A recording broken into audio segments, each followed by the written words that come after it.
Hello friends, आप सभी लोगों का स्वागत है आपके अपने परिवार यूट्यूब चैनल फ्रेशर क्लासेस में। तो फ्रेंड्स आइए इंग्लिश का प्रैक्टिस सेट नंबर कितना 20 का सॉल्यूशन करते हैं।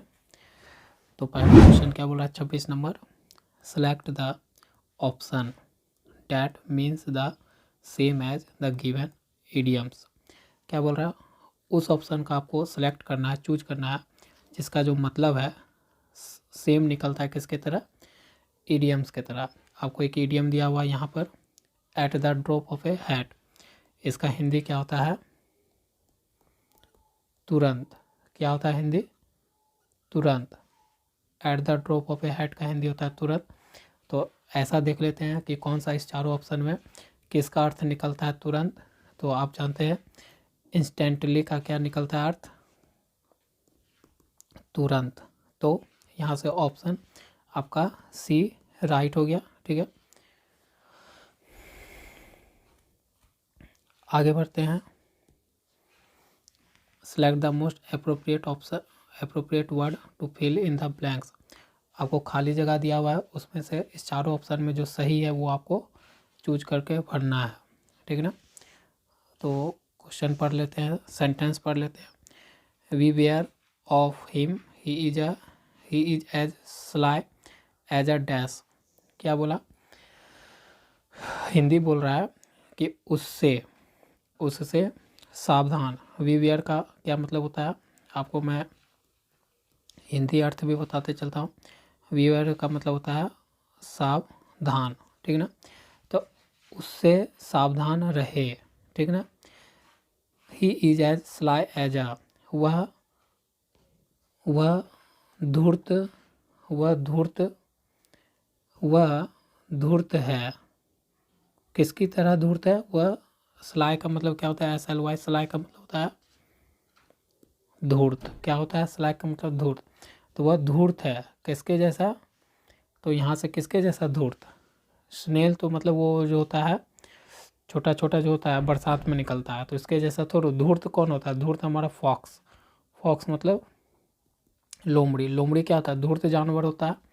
तो यहाँ पर क्या भराएगा, फॉक्स भराएगा। ठीक है, तो ये सब, तो आपका राइट ऑप्शन हो गया बी। ठीक है ना, आगे बढ़ते हैं। Select the option that means the same. आपको ऑप्शन में से वो ऑप्शन सेलेक्ट करना है जिसका मतलब सेम निकलता है, जिसका अर्थ सेम निकलता है किसके तरह, इडियम्स के तरह। जैसे स्पिल द बीन्स दिया हुआ है, स्पिल द बीन्स का मतलब क्या होता है, भेद भेद खोलना। स्पिल द बीन का मतलब क्या होता है, भेद खोलना। ठीक है ना, तो इस चारों ऑप्शन में देख लेते हैं कि किसका अर्थ हो रहा है भेद खोलना। To leak the secret, secret मतलब क्या होता है, भेद। तो आपका ऑप्शन ए राइट हो गया। आगे चलते हैं। Select the correct harmonium from the given option to fill in the blanks. आपको चारों ऑप्शन में से सही ऑप्शन यहाँ जो भराएगा फिल इन द ब्लैंक्स में वो भरना है। तो क्या बोल रहा है कि which dash does the minister take to reach the assembly.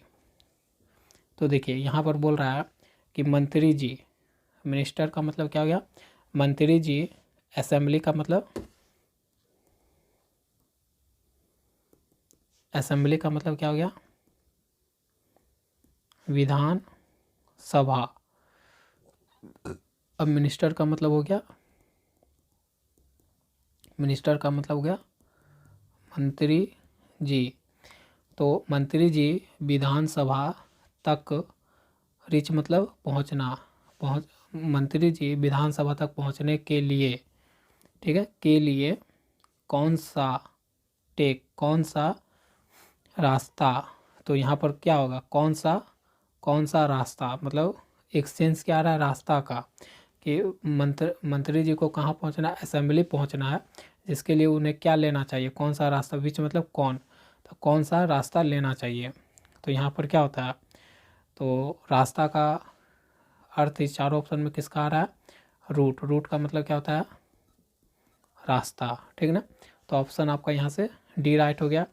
इस रूट का ये जो रूट है, इस रूट का मतलब क्या होता है, ROOT का मतलब होता है पेड़ का जड़, पेड़ का जड़। तो ये तो होगा नहीं।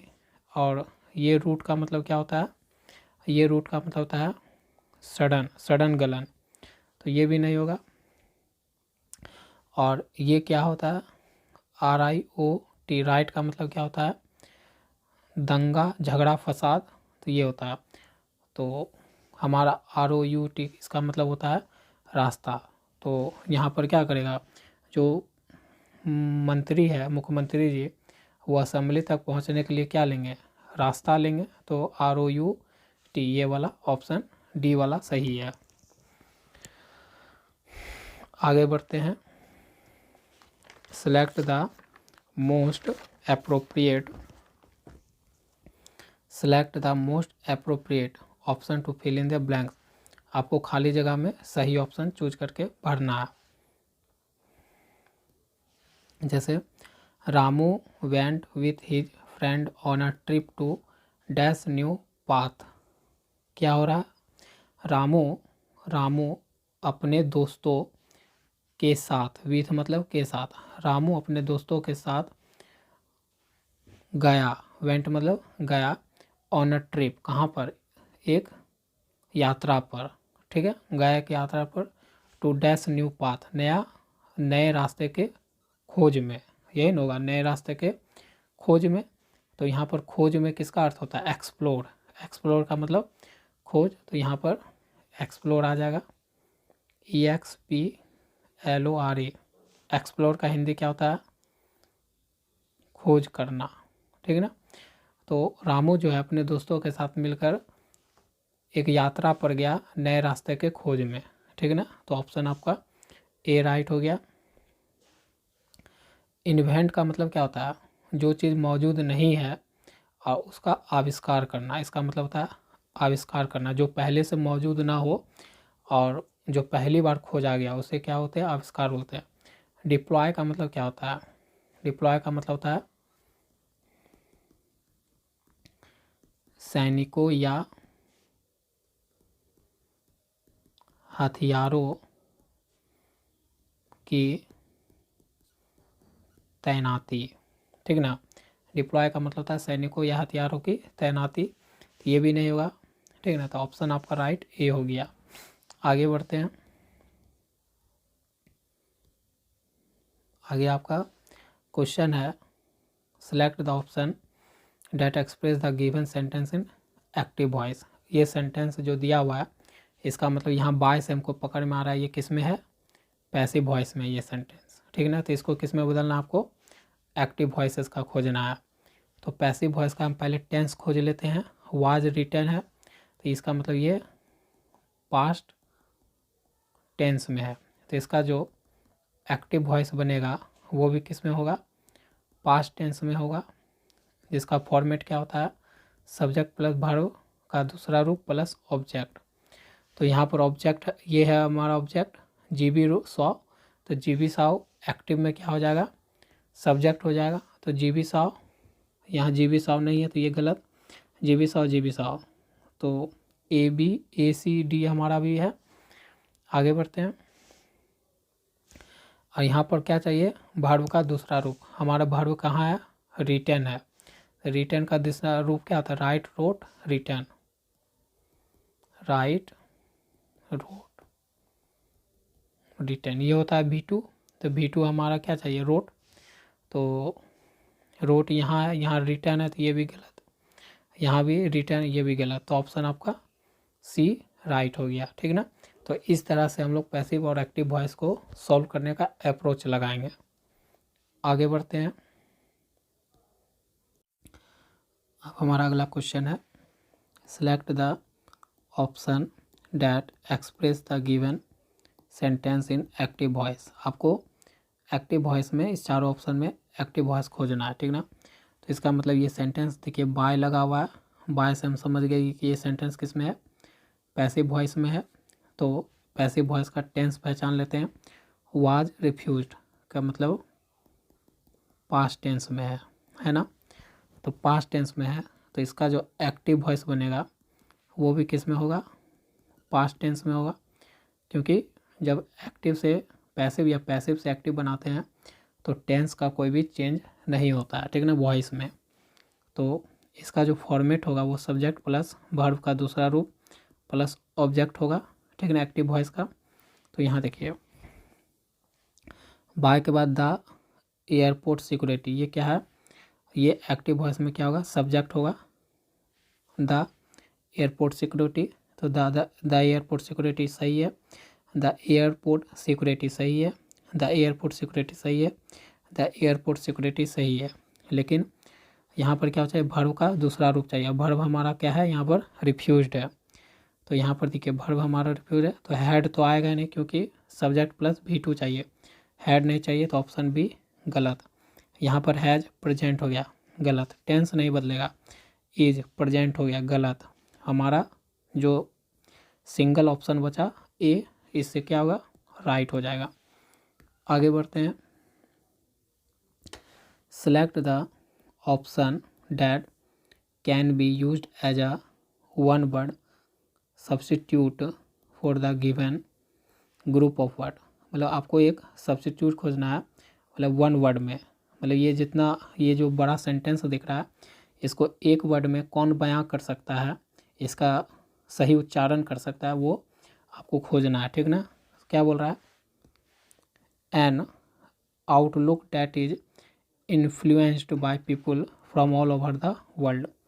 कहने का मतलब क्या हुआ हिंदी में, एक आउटलुक जो दुनिया भर के लोगों से प्रभावित है, एक आउटलुक जो दुनिया भर के लोगों से प्रभावित है। तो यहाँ पर देखते हैं इसका सिंगल वर्ड कौन सा है, कौन ये पूरा बयां कर रहा है, तो ये बयां कर रहा है आपका कॉस्मोपोलिटन। कॉस्मोपोलिटन का मतलब होता है सर्वदेशीय। क्या मतलब होता है, सर्वदेशीय। तो यहाँ भी अर्थ वही निकल रहा है सर्वदेशीय का, और यहाँ कॉस्मोपोलिटन का मतलब ये होता है सर्वदेशीय। तो आपका ऑप्शन हो गया राइट डी, ठीक ना। और अदर हमारे ऑप्शन का हिंदी अर्थ अगर समझना चाहते हैं तो समझ लेते हैं। जैसे अनरिफाइंड का मतलब क्या होता है, अशिष्ट, ठीक है।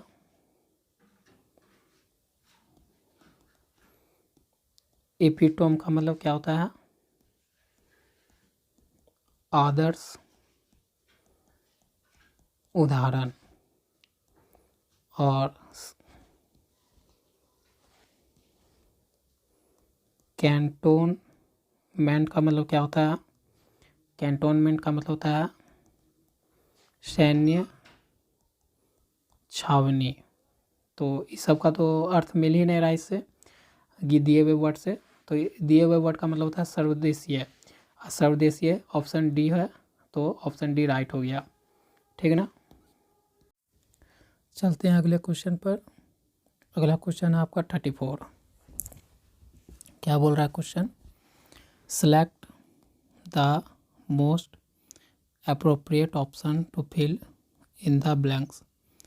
आपको खाली जगह में सही ऑप्शन भरना है, ठीक ना। We should dash his outfit as he has put on weight. क्या बोल रहा है कि जैसे जैसे उसका वजन बढ़ता है हमें उसके पहनावे में बदलाव करना चाहिए, ठीक ना। तो पहनावे में बदलाव करना चाहिए जैसे जैसे उसका वजन बढ़ता है। तो यहाँ पर देखिए वी है, शुड है, ये क्या है, मॉडल है।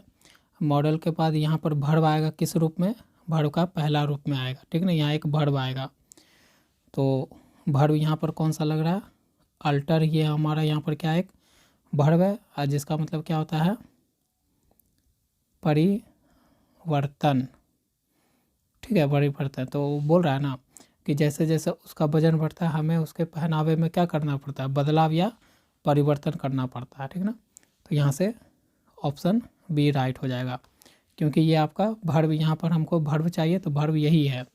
उसके अलावा अगर देखिए अदर ऑप्शन डिस्कस कर लेते हैं। UTTER, उटर का मतलब होता है कहना, ठीक ना। यहाँ कहने का तो सेंस हो ही नहीं रहा। फिर अल्टर, ALTER अल्टर, एक इसका मतलब होता है बेदी, ठीक ना। एक होता है अल्ट्रा, अल्ट्रा बोलते हैं ना, अल्ट्रा मैक्स, फ़ोन उनमें बहुत आजकल यूज हो रहा है ये अल्ट्रा। इसका मतलब क्या होता है, अति, ठीक ना। तो चारों ऑप्शन डिस्कस कर लिए और ऑप्शन भी हम पता कर लिए, ऑप्शन बी राइट होगा। आगे बढ़ते हैं। यहाँ पर भी आपको select the correct homonym from the given option to fill in the blanks. आपको सही ऑप्शन यहाँ पर खाली जगह में भरना है। The French perfume has a wonderful, क्या कह रहा है, जो फ्रेंच परफ्यूम होता है, हमारा जो फ्रेंच परफ्यूम होता है, फ्रेंच परफ्यूम की खुशबू हैज़ अ डैश वंडरफुल, तो यहाँ पर क्या होगा, अद्भुत होती है। फ्रेंच परफ्यूम की डैश अद्भुत होती है। वंडरफुल का मतलब, इसका वंडरफुल का मतलब क्या होता है, अद्भुत, ठीक ना। तो जो फ्रेंच परफ्यूम होती है ना, उसका डैश अद्भुत होती है। तो परफ्यूम का क्या होता है, अद्भुत क्या हो सकता है, परफ्यूम का खुशबू,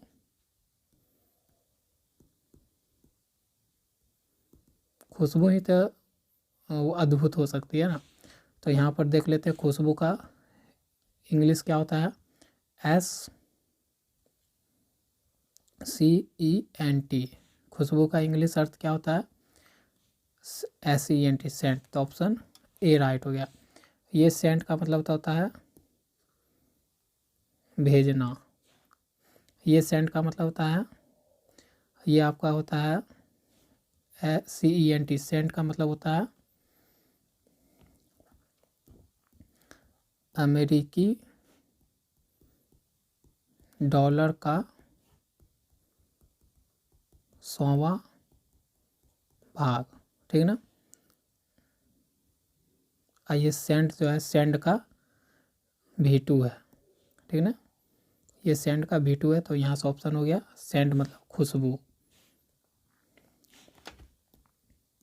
अब हमारा अगला क्वेश्चन है 36 नंबर क्वेश्चन क्या बोला है, select the most appropriate option to fill in the blanks. आपको सही ऑप्शन खाली जगह में चूज करके भरना है।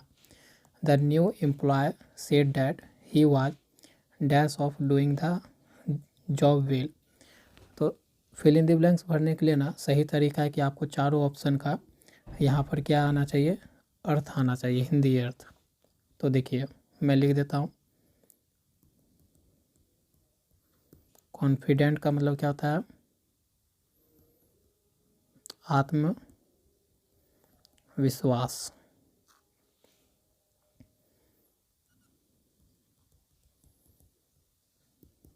एफिशिएंट का मतलब हो जाता है कुशल।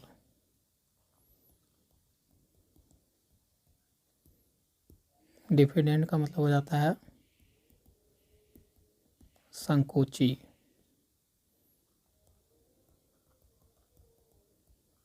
सफिशिएंट का मतलब हो जाता है पर्याप्त। तो कौन सा आपको लग रहा है, यहाँ पर अर्थ निकल रहा है the new employ said that, जो नए मजदूर है वो कह रहे हैं कि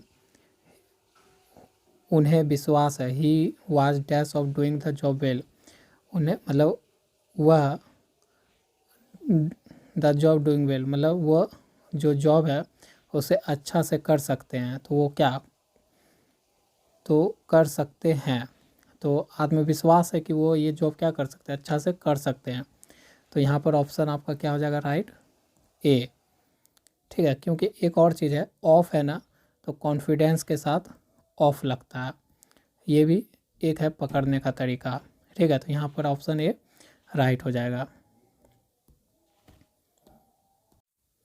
अब हमारा अगला क्वेश्चन है 37, select the most appropriate option to fill in the blanks. आपको खाली जगह में सही ऑप्शन फिल करना है, ठीक ना। तो he applied for official to dash organise the event. कहने का मतलब क्या हिंदी में निकला, उन्होंने कार्यक्रम आयोजित करने की आधिकारिक अनुमति के लिए आवेदन किया, ऐसा कुछ अर्थ आ रहा है। उन्होंने कार्यक्रम, इवेंट मतलब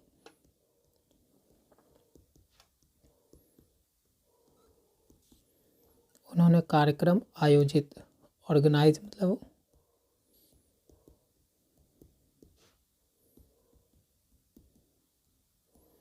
आयोजित, उन्होंने कार्यक्रम आयोजित करने की आधिकारिक, ऑफिशियल मतलब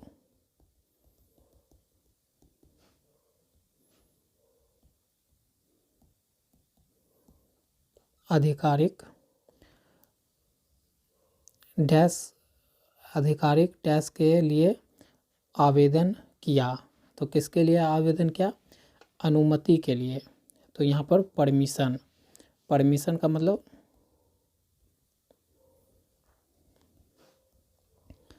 अनुमति, ठीक ना। तो आपका ऑप्शन सी राइट हो गया, क्योंकि अदर ऑप्शन का अर्थ समझेंगे तो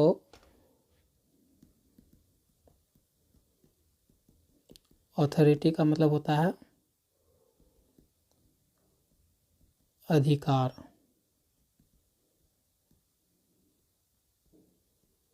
एग्रीमेंट का मतलब होता है, यहाँ सिंगल जी होगा, एग्रीमेंट का मतलब होता है समझौता, प्रोविजन का मतलब होता है प्रावधान, ठीक ना। तो यहाँ वह क्या कह रहा है कि कार्यक्रम आयोजित करने के लिए क्या लिया, आधिकारिक अनुमति लिया, ठीक ना। अनुमति लेने के लिए क्या किया,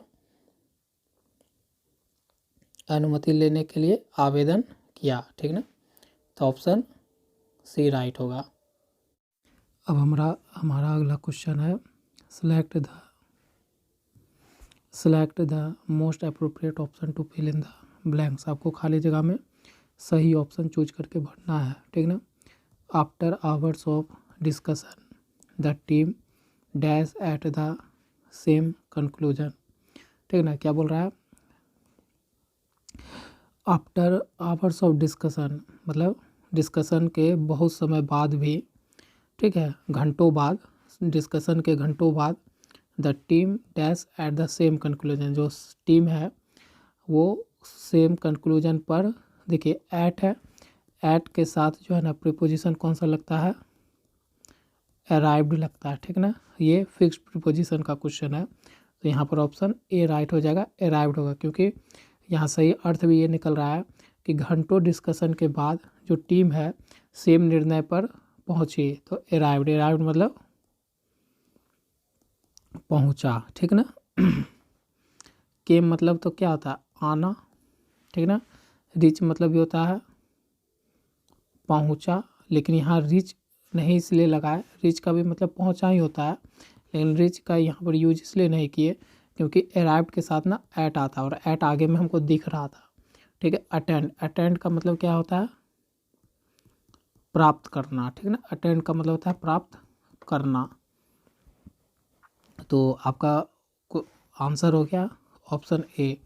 आगे बढ़ते हैं, यहाँ आपको चूज करना है, नॉन फिनाइट वर्ब को आपको पहचान करना है, ठीक ना। इन द गिवन सेंटेंस, जो आपको सेंटेंस में दिया हुआ है, जैसे देखिए, climbing a tree to pluck mango is a thrilling experience, ठीक ना। तो यहाँ पर कौन सा नॉन फिनाइट वर्ब का एग्जाम्पल है वो आपको पहचानना है। तो आपको मैंने हर बार बताया है कि नॉन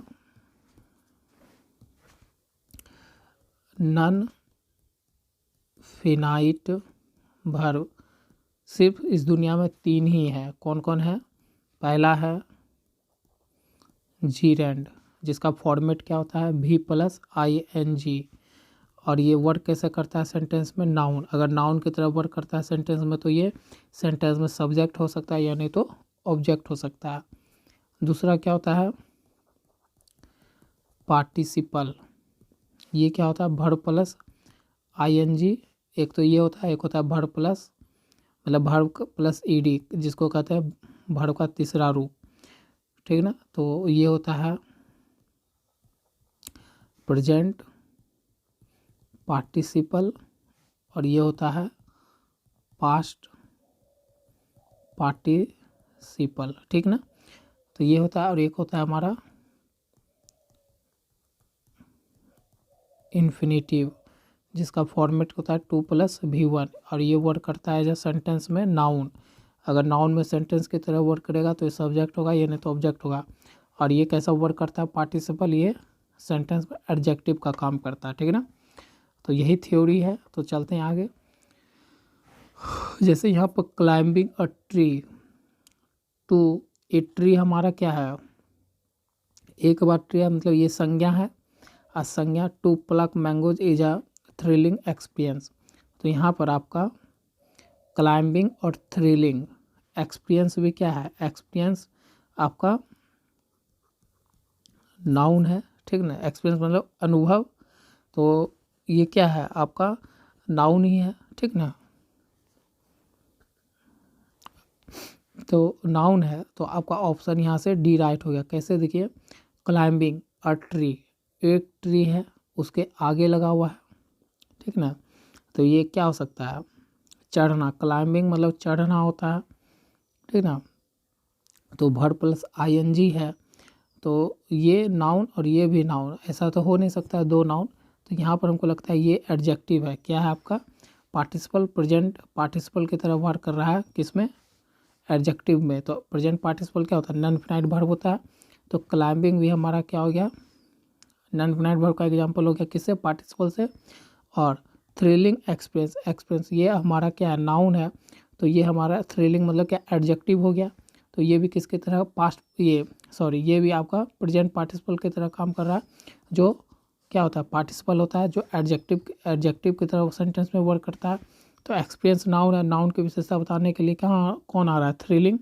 तो थ्रिलिंग एडजेक्टिव का काम कर रहा है सेंटेंस में। तो ये आपका क्या हो गया, पार्टिसिपल होगा, और पार्टिसिपल है तो वो नॉन फिनाइट वर्ब का एग्जाम्पल है, ठीक है।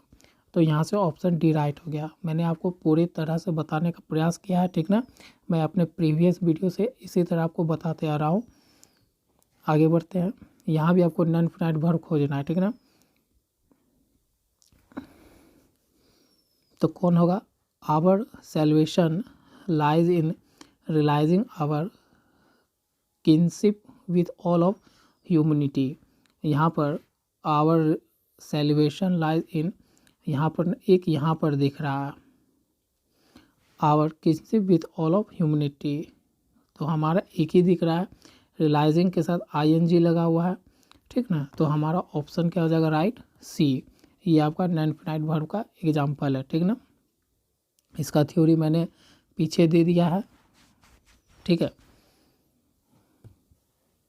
आगे बढ़ते हैं।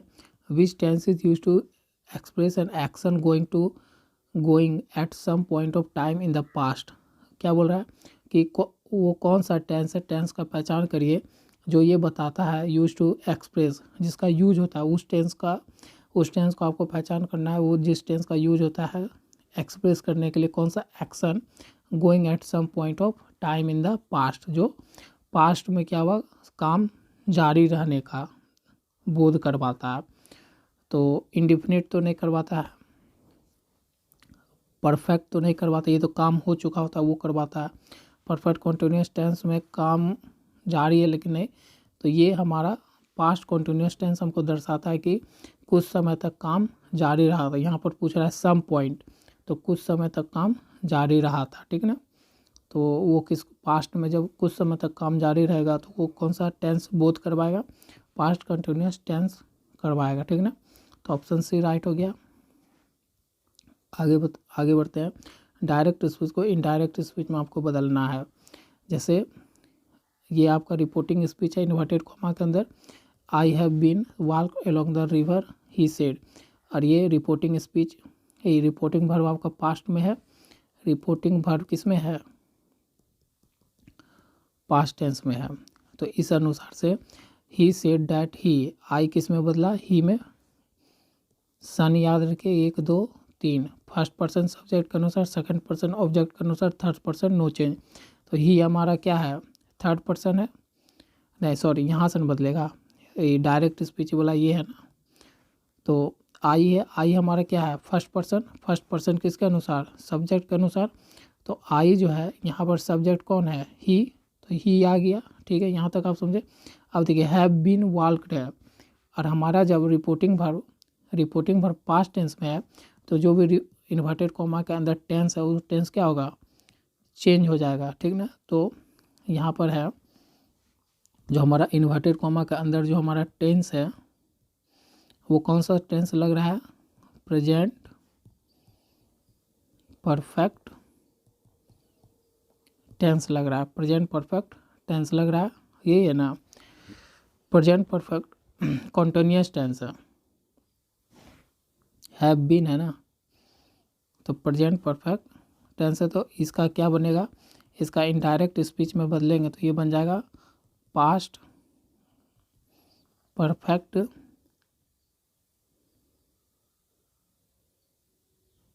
यहाँ पर कॉन्टिन्यूअस भी है। ठीक ना, क्योंकि वर्ब का चौथा रूप है ना, तो कंटिन्यूअस, तो प्रेजेंट परफेक्ट कॉन्टिन्यूअस टेंस है तो ये बदल जाएगा past perfect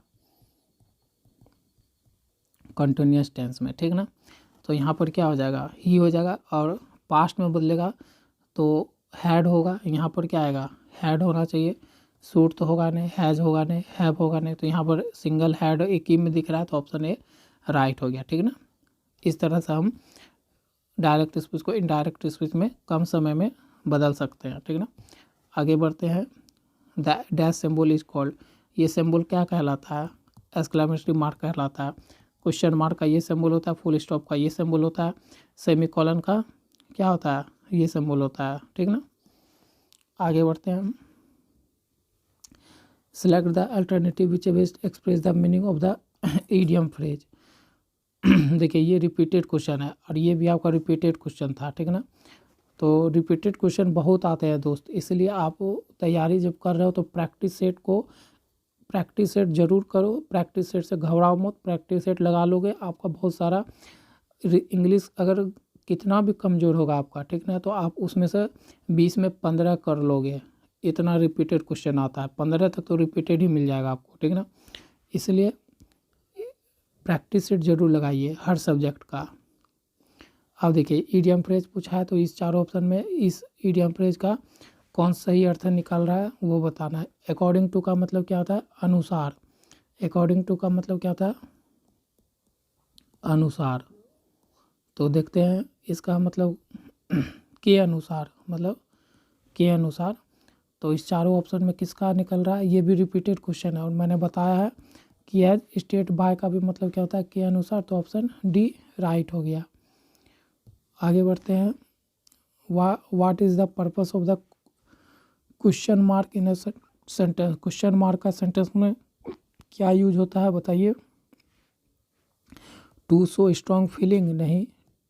to sum up several things और फैक्ट, नहीं। क्या स्ट्रॉन्ग सेंटेंस में ये स्ट्रॉन्ग फीलिंग को दर्शाता है, क्वेश्चन मार्क, नहीं। To sum up several things और फैक्ट, ये जोड़ने का काम करता है कुछ वस्तु को या फैक्ट्स को, नहीं। To separate item in a list, एक लिस्ट में आइटम को अलग करने का काम करता है, नहीं।